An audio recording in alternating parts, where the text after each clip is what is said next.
महिमा कहीं न जाए, जो कुछ कहो तुम्हारी कृपा,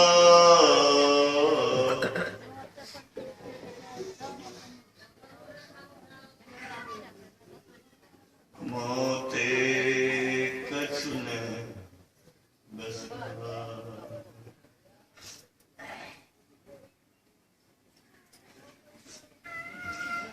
मेरा इसमें कुछ नहीं, जो कुछ हो गुरु तोर, तेरा तुझको अर्पण करूं। क्या लागत है मोर। श्री सद्गुरु महाराज की जय।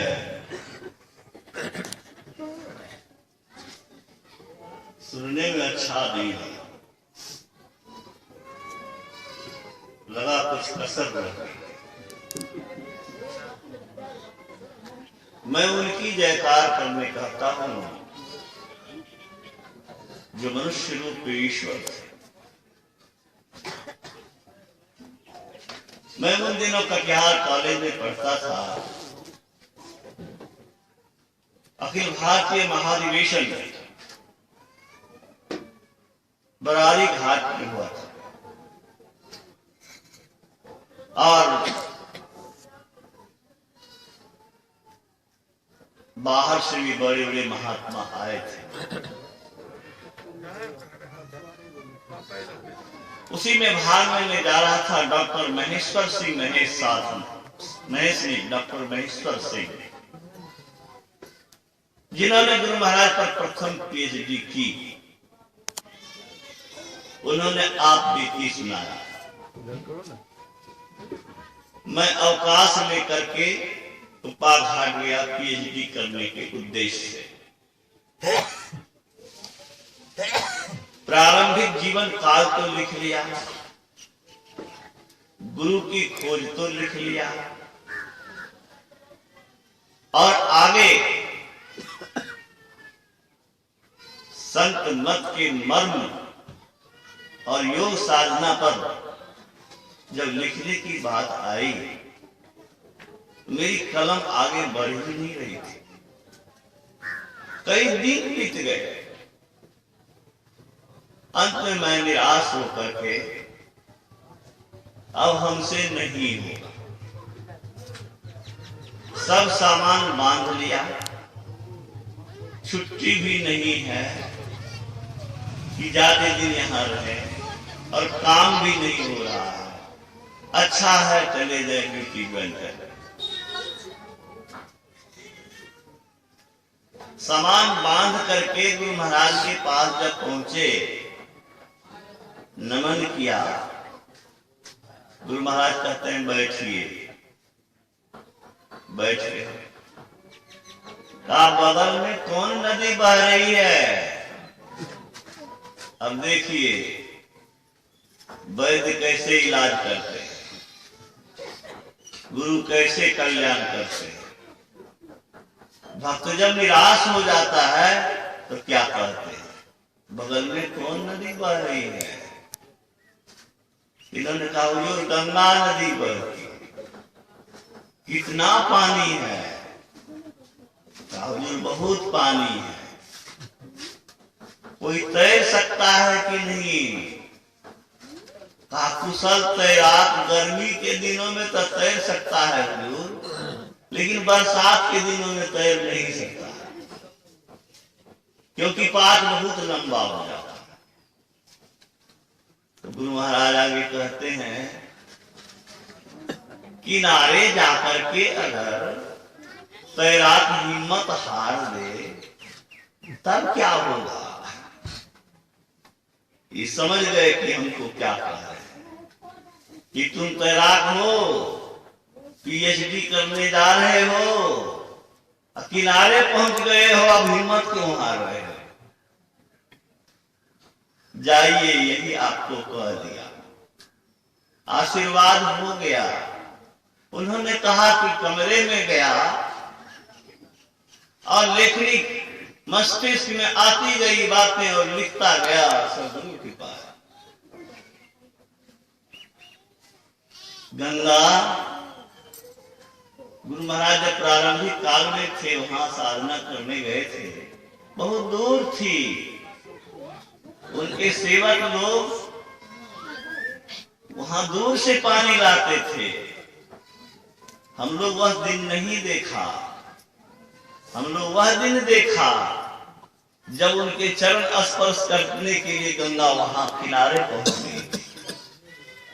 और ये भी देख रहा हूं कि उनके जाने के बाद गंगा कितनी दूर चली गई।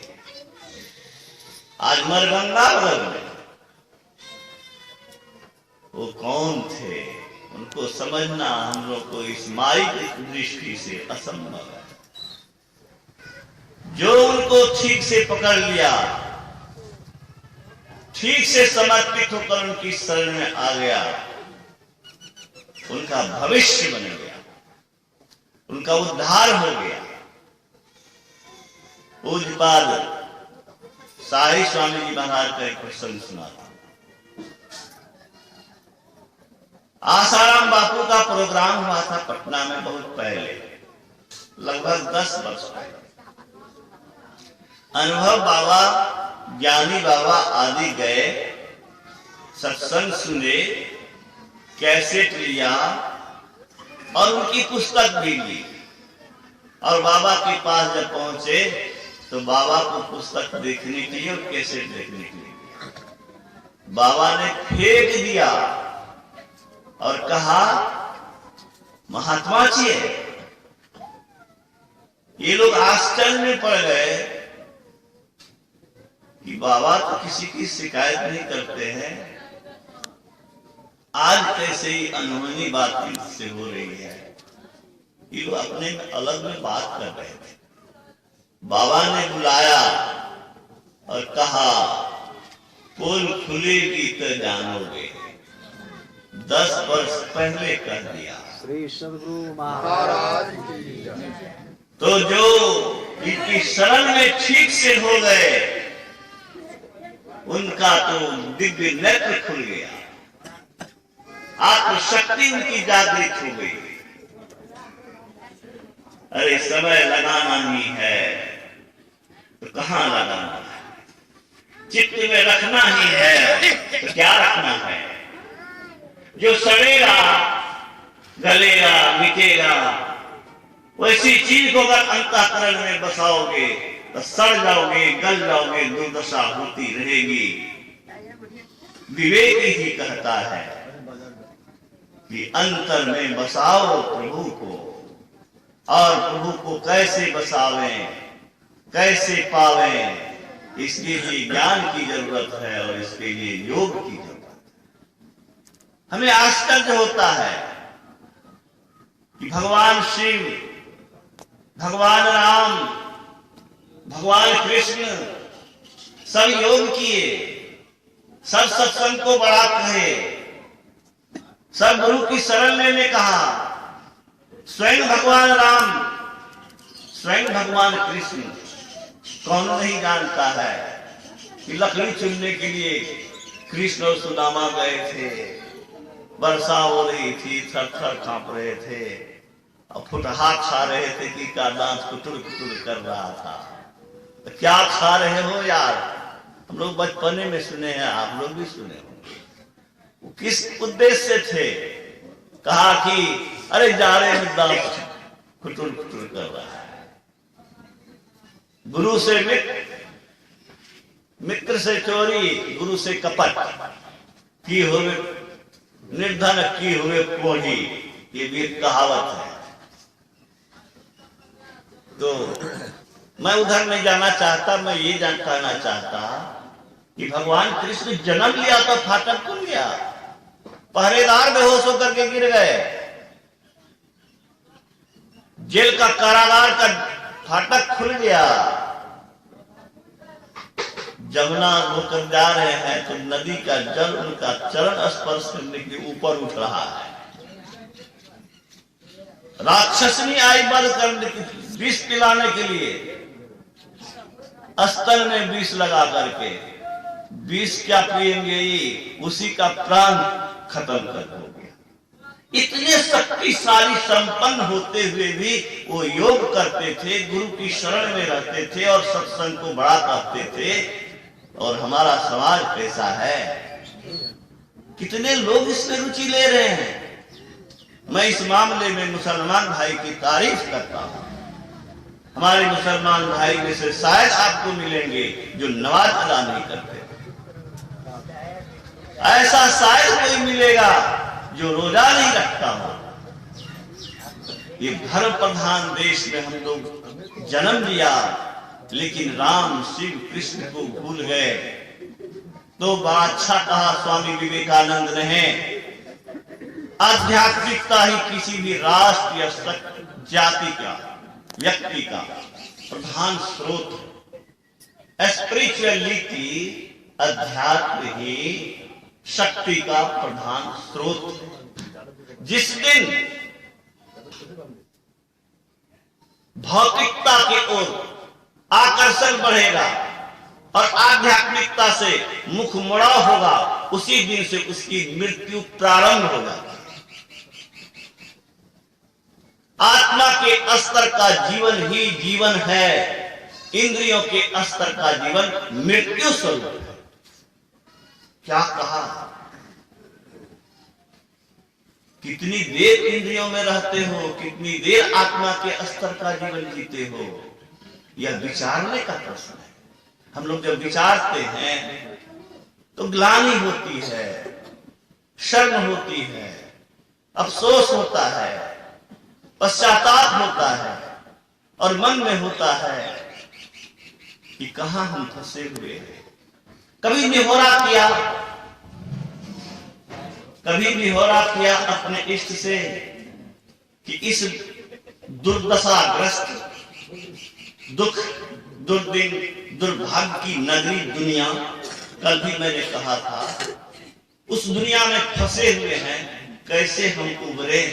कभी आंसू बहा, नहीं बहा तो सत्संग का रंग क्या हो।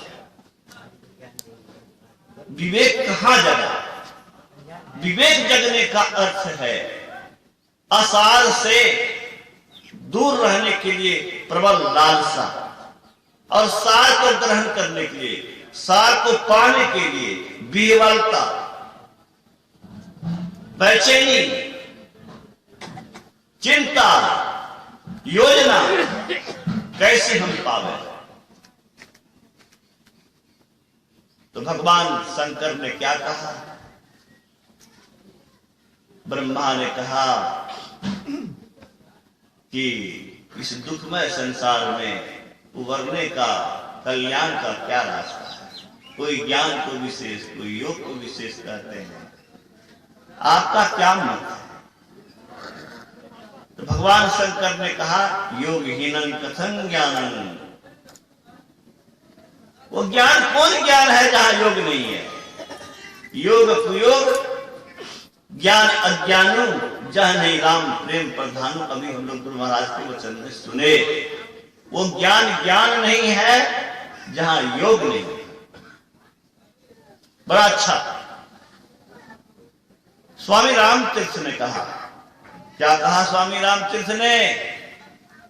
अरे 33 वर्ष धरती पर जिया बाबू, ओनली 33 ईयर्स, और वह आदमी अमेरिका के राष्ट्रपति उनके प्रवचन सुनने आते थे।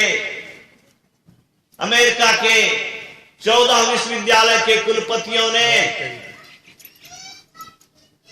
उनकी भाषण को सुन करके, विद्वता को निरख परख करके निर्णय लिया कि अमेरिका की सर्वश्रेष्ठ डिग्री से इनको विभूषित किया जाए। और अमेरिका के राष्ट्रपति जब मिलने आए तो उन्होंने कहा, आप तो बाहर से आए हैं, कोई कठिनाई होगी, कोई व्यवस्था की जरूरत होगी तो हमें आप इन्फॉर्म करने की कृपा करें। इन्होंने कहा मेरी सारी व्यवस्था अव्यक्त सत्ता करती है, आपको इसके लिए कोई चिंता की जरूरत नहीं होनी चाहिए। तो उस स्वामी रामकृष्ण ने क्या कहा सुन लो, जिसकी सारी व्यवस्था अव्यक्त सत्ता करती थी, उन्होंने कहा आत्मज्ञान ही ज्ञान का सार है। जिसने आत्मज्ञान नहीं पाया वह उस नौका पर सवार है, जिस नौका का सवार चलाने वाला होश में नहीं है। अब नाव पर चढ़ गए हैं, अब मल्लाह होश में नहीं है तो डूबना ही है। आत्मज्ञान नहीं है, उस नाव पर आप सवार हैं जिसका अंत दुखद ही होगा। हम लोग को भी आत्मज्ञान मिला कहां? उन्होंने कहा अगर तुमने सारी दुनिया हासिल कर ली, कुछ भी दुनिया में पाने के लिए बाकी नहीं है, तो यकीन करो कि तुझने कुछ नहीं पाया। आत्मा को ही खो दिया, आत्मा को ही खो दिया और सारी उपलब्धि को पकड़ लिया, उस पाने से कोई लाभ नहीं है। इसी तरह से संसार का सब ज्ञान पा लिया और आत्मज्ञान अगर तुमको नहीं हुआ तो कुछ नहीं ज्ञान हुआ। आत्मज्ञान किसका नाम है? आत्मा को जानना। आत्मा को जानने का क्या अर्थ है? जानने का अर्थ है ब्रह्मविद ब्रह्मभैव भवति। जो आत्मा को जान लेता है वह परमात्मा को जान लेता है, वह परमात्मा हो जाता है। ये योग और ज्ञान इसी के लिए आवश्यक है। गुरु महाराज ने कहने की कृपा की, योग इसलिए कि परमात्मा से हमारा वियोग हो गया है, परमात्मा से हम अलग हो गए हैं। योग का अर्थ है मिलन, योग का अर्थ है जोड़ना। अभी आप सुन रहे थे बाबा से, योग कर्म सुकौशलम, कर्म की कुशलता योग है। कर्म की कुशलता क्या है? कर्म तो करें, हम बंधन में नहीं फंसे, ये कर्म की कुशलता है। पाप नहीं लगे, कर्म का फल हमें न भोगना पड़े, ये कर्म की कुशलता है। ये कुशलता कैसे हासिल होगी? ये हासिल होगी आत्मरत होकर के कर्म करने से, सब में परमात्मा भाव देखते हुए, परमात्मा को मानते हुए। बड़ा अच्छा हनुमान पोद्दार जी ने लिखा, गीता प्रेस के संस्थापक ने, अगर कल न्यायालय में न्यायाधीश की कुर्सी पर बैठे हो, आए हुए मुजरिम को पहले भीतर से नमन करो कि हे प्रभु, आपने तो हमको जज बना दिया और आप मुजरिम के रूप में आए हैं, तो हमें तो न्याय करना ही पड़ेगा, लेकिन मैं आपको नमन करता हूं।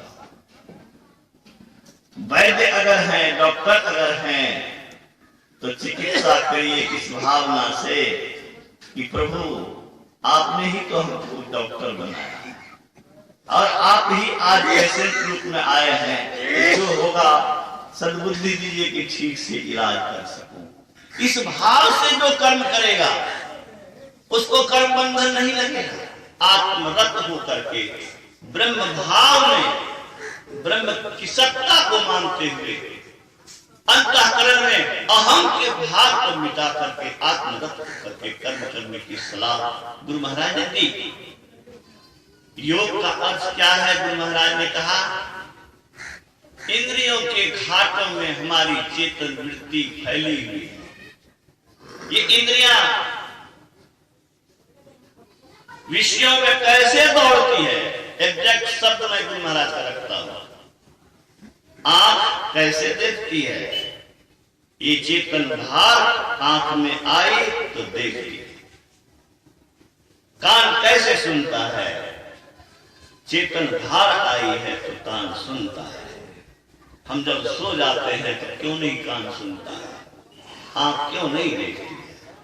क्योंकि चेतन धार वहां से हट गई है। गुरु महाराज कहते हैं यह एक नमूना है।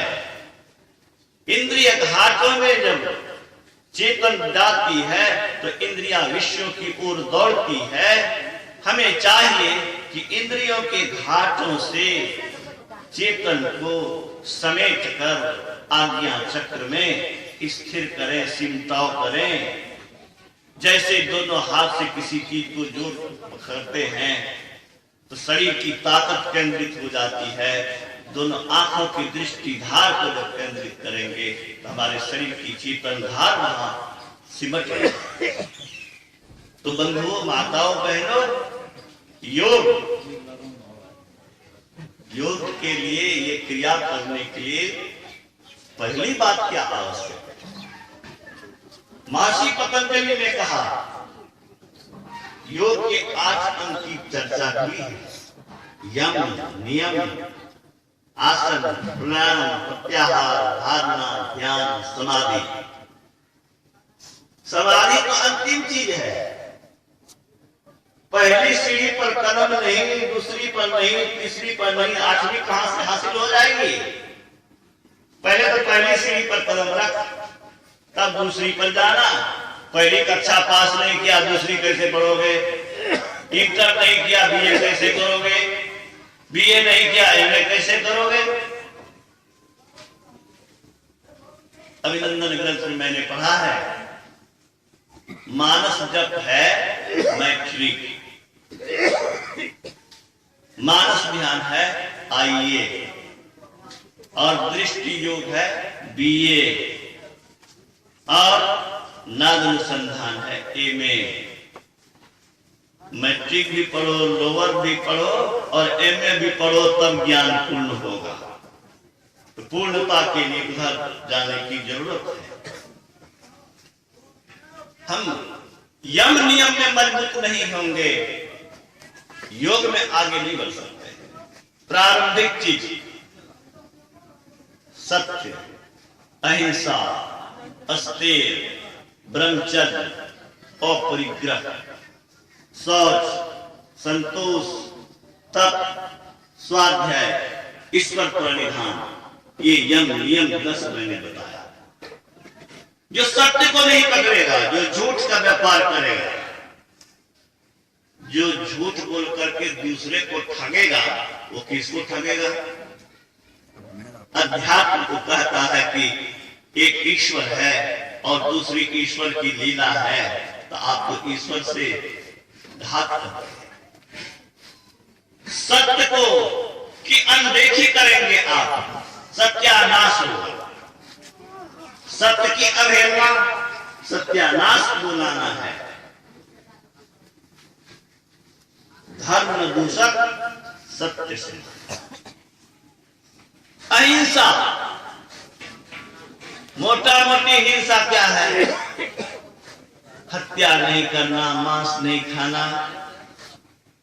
लेकिन स्वामी विवेकानंद ने कहा अहिंसा की कसौटी क्या है? अहिंसा की कसौटी है ईर्ष्या का अभाव। ईर्ष्या का अभाव, इसी ईर्ष्या ने संत मत की भी दुर्दशा की है। संत मत को हानि अगर पहुंचाई है तो ईर्ष्या की शत्रु ने पहुंचाई है।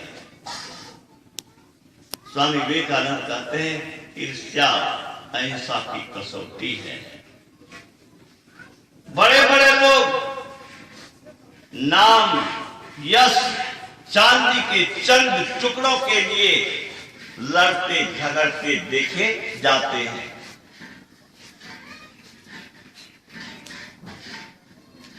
जब ईर्ष्या भीतर में रहेगी तो अहिंसक कोई हो नहीं सकता है। मन, वचन, कर्म किसी प्रकार से किसी की हानि सोचना हिंसा के अंतर्गत माना है महात्मा गांधी ने।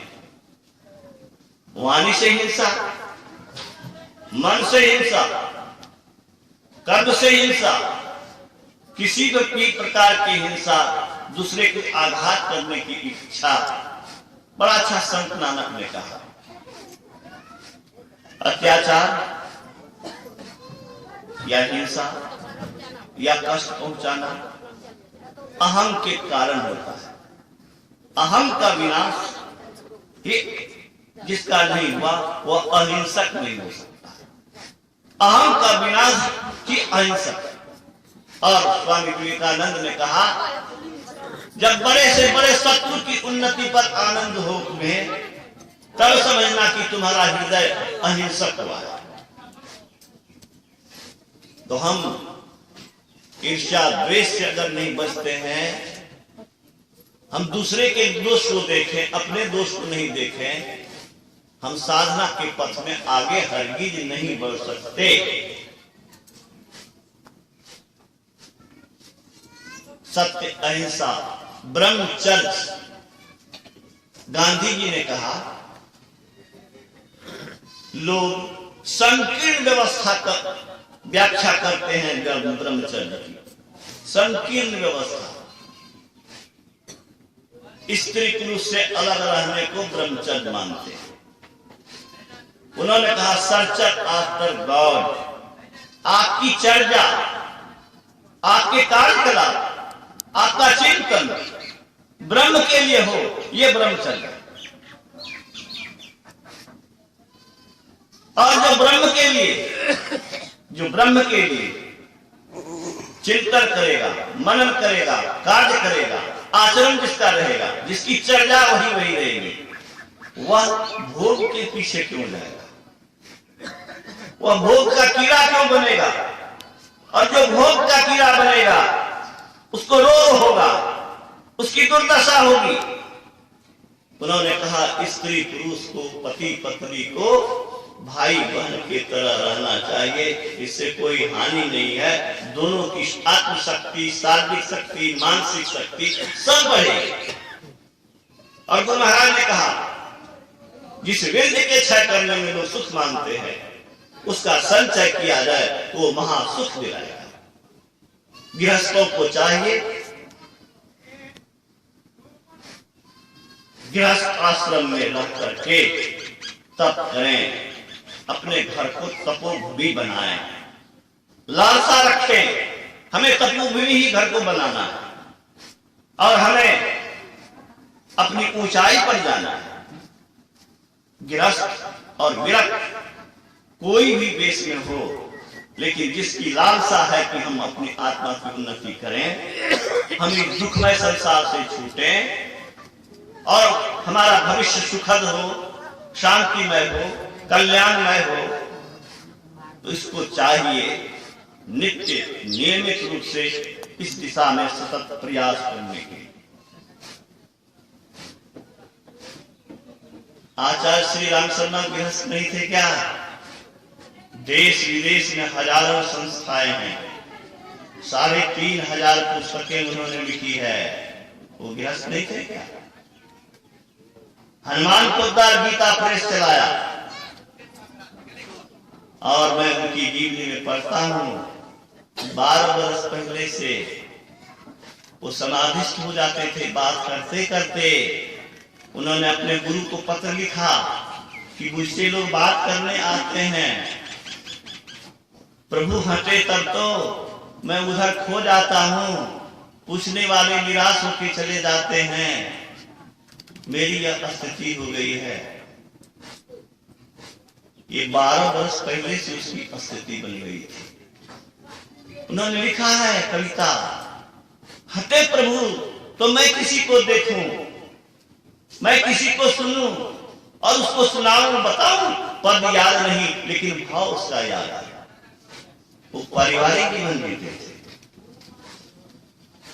एक से एक उदाहरण है। गृहस्थ होने का अर्थ यह नहीं है भोग का कीड़ा बन जाना, पशु बन जाना। मनुष्य धर्म का ज्ञान रखता है, गुरु महाराज कहते हैं, पशु धर्म का ज्ञान नहीं रखते। मनुष्य धर्म कर्म कर सकते हैं, पशु नहीं कर सकता है। मनुष्य अगर धर्म का ज्ञान नहीं रखे, धर्म कर्म नहीं करे, तो पशु में उसमें क्या अंतर है? वह पशु बनते। हमें चाहिए कि पास वृत्ति नहीं रखते, हम मनुष्य बने। मनुष्य होकर के दुखों से छूटने की कोशिश नहीं करे तो समझो मनुष्यत्व में कमी है। इसको सत्संग से दूर करना चाहिए। तो बड़ी आवश्यकता है ज्ञान। कौन ज्ञान? ज्ञान बाहर में होता है। त्रिकुटी महल में विद्यासार, देहस्ता सर्व विद्यास्त्र, देहस्ता सर्व देवता, देहस्ता सर्व तीर्थानी, गुरु वाक्य लभ्यते। भगवान कृष्ण के शब्द को बाबा कर रख रहे थे। इस लोक में साधन पवित्र और ज्ञान समान है। ज्ञान के समान संसार में कोई चीज पवित्र न कल्याणकारी नहीं है। लेकिन कौन ज्ञान? योगी पुरुष पाकर समय पाता स्वयं ही ज्ञान। योगी उस ज्ञान को पाएगा। जो योग नहीं करेगा वो माया का ज्ञान पाएगा। वो माया का ज्ञान ज्ञानियों की निगाह में, तत्वदर्शियों की निगाह में ज्ञान ज्ञान नहीं है, वह ज्ञान अज्ञान है। इस अज्ञान में रह करके ही लोग अनैतिकता का, भ्रष्टाचार का तांडव कर रहा है। बड़े बड़े विद्वान हैं। कल मैं देख रहा था एक डॉक्टर का वीडियो कैसेट, उसने पोल खोला। क्या पोल खोला? वो पैथोलॉजी वाले जो होते हैं, जिसका भी नहीं टेस्ट उसका भी टेस्ट, और उसका 50%। कल एक पैथोलॉजिस्ट से मेरी बातचीत हुई। मैंने कहा कितना लेता है जी? कहा सर तो 50 लेता था, अब कहता है 70 लेंगे। वो पुर्जा जो लिखेगा तो 70% उससे लेगा सर। और पैथोलॉजी वाला जो लाखों का लगाया है, और उसके अंदर में जो स्टाफ है, और वो जो है वो क्या खाएगा? अपनी विद्या के बल पर शोषण करता है। 5 रुपये की दवाई 500 में बिक रही है। कुछ कंपनी वाला खा रहा है, कुछ एजेंट खा रहा है, कुछ दुकानदार खा रहा है, और कुछ वो कमीशन डॉक्टर खा रहा है। ऊपरे ऊपर बंटवारा है। ये विद्या को जो जितने पढ़े लिखे लोग हैं वे उतने बड़े शोषक हैं, और वे उतने ही ये भोग के पीछे दीवाने हैं, और उनकी दुर्दशा होने वाली। ये ज्ञान कौन ज्ञान है? ये ज्ञान ज्ञान नहीं है। स्वामी विवेकानंद ने कहा ठगा जाना अच्छा है, ठगना अच्छा नहीं। देना अच्छा सौदा है। अरे सुन लो, देना अच्छा सौदा है। लोग पाना को अच्छा सौदा करते हैं। आज हमको अच्छी आमदनी भी खुश होता है। उन्होंने कहा देना अच्छा सौदा है। उन्होंने कहा किसी भिखारी को अगर कुछ तुम देते हो तो यह मत समझो कि मैं उस पर एहसान कर रहा हूं। उसका एहसान मानो। किसका एहसान मानो? उस भिखारी का एहसान मानो।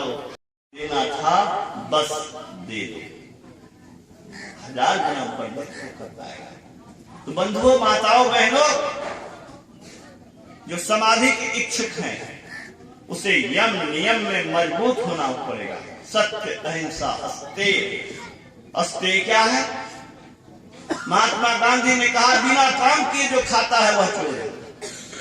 बिना काम किए जो खाता है वह चोर है। मैं धारी घाट में लगभग 20 वर्ष पहले सत्संग करने गया था। सौखी बाबू ने आंखों देखा आप बीती सुनाया। क्या सुनाया? गुरु महाराज को पहुंचाने के लिए जब चला धरहारा बैलगाड़ी पर, तो उन्होंने कहा कि मैं ही बैलगाड़ी चला रहा था और गुरु महाराज बैठे थे। जब खुटहरी पहुंचा, वहां पर 5 बीघा कुछ कट्ठा जमीन, वहां पर सिरधर बाबा थे, सिरधर बाबा थे, बजरंगी बाबा थे, आश्रम के कई महात्मा थे। हॉल जोत रहे थे,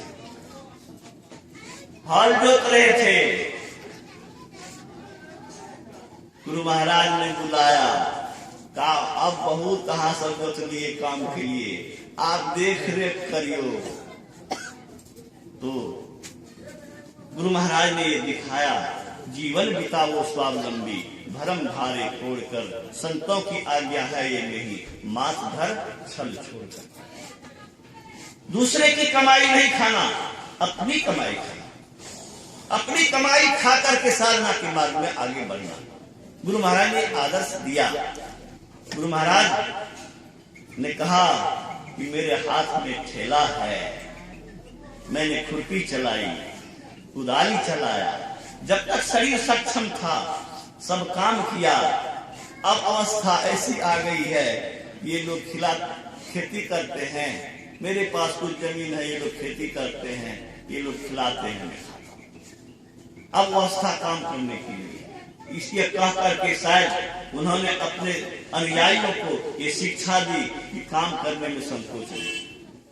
विदेश में काम करने में संकोच नहीं है, यहाँ तो रईसी झाड़ने में आनंद बुझाता है। हम बड़े रईस हैं, वहां बड़े रईस कोई नहीं होते। बड़े से बड़े करोड़पति आदमी भी अपना प्लेट उठा करके, घर में नौकर है लेकिन वो धो देते हैं। विदेशियों से भी हमारी बातचीत होती है, विदेशी भी मेरे यहाँ कभी कभी आते हैं, ठहरते हैं, तो मैं उसका आचरण देखता हूँ और वहां की बात सुनता हूँ। किसी काम को छोटा विदेशी नहीं मानते। यहाँ पर तो अपना कपड़ा खींचना भी अपने शान के खिलाफ मानते हैं। अपना काम अपने से करना ये गौरव की बात है। हम सक्षम हैं, समर्थ हैं, सबल हैं, स्वस्थ हैं, तभी तो हम अपना काम कर रहे हैं। जिस दिन अस्वस्थ हो जाएंगे उस दिन दूसरे का सहारा लेंगे। तो बंधुओं, अस्तेय सत्य, अहिंसा, अस्तेय ब्रह्मचर्य, अपरिग्रह। मैंने ऐसे साधु को भी देखा है जो पैसा को छूता नहीं। मैं गोरखपुर में था, आयुर्वेद संस्थान में था, प्राकृतिक चिकित्सा केंद्र में था, वहां महात्मा थे, आए, उनके विषय में पता लगा वो जहां जाते हैं तो ले जाने वाले ले जाते हैं, पहुंचा देने वाले पहुंचा देते हैं, पैसा तो छूटे ही नहीं। और महर्षि पतंजलि ने कहा अपरिग्रह। आज तो बैंक बैलेंस कितना हमारा है इसी पर ध्यान है। आप याद रखिए, बैंक बैलेंस पर अगर आपका ध्यान है तो इधर चढ़ाई कैसे संभव है। एक अच्छी कथा सुनाता है।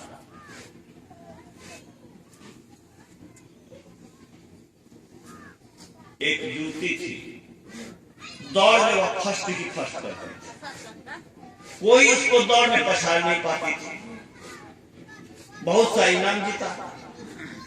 उसने संकल्प किया कि जो हमको दौड़ में पछाड़ देगा उसी मर्द से मैं शादी करूंगा। कोई हिम्मत नहीं कर रहा था, कोई शक्ल ही नहीं रहा था।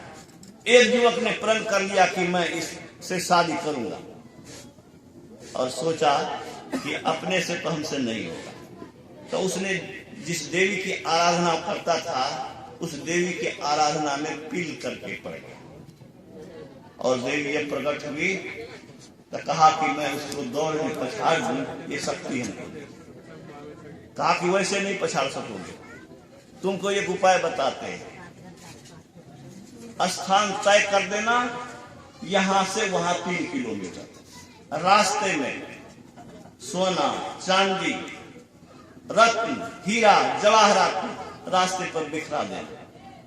वह लोभी है, उसी को जमा करने में रहेगी और तुम आगे निकल जाओ। वही किया, वही हुआ, वो पराजित हो गई, शादी भी हो गई और उसकी संपत्ति तो उसी की हो गई। जब जूतिये उसी की तो उसकी संपत्ति किसी की। तो बंधुओं, कहने का तात्पर्य यहाँ स्वामी रामकृष्ण का क्या है? स्वामी रामकृष्ण का कहना है कि संसार के प्रलोभन में फंस करके वो हार गई। इसी तरह से वो साधु भी हार जाएगा, वो भक्त भी हार जाएगा, जो भक्त संसारिक प्रलोभन में पड़ेगा।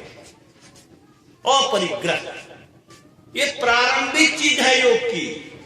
इस योग पर जिसकी निगाह नहीं है, यम नियम पर जिसकी निगाह नहीं है, वो गृहस्थ रहे कि विरक्त रहे, किसी की भी उन्नति होने वाली नहीं।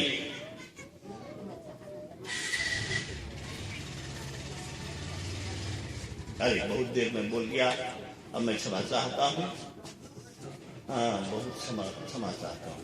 घड़ी सामने देखा हूँ, 40 मिनट हो गया। मैं तो 20-30 के अंदर काम करना चाहता था।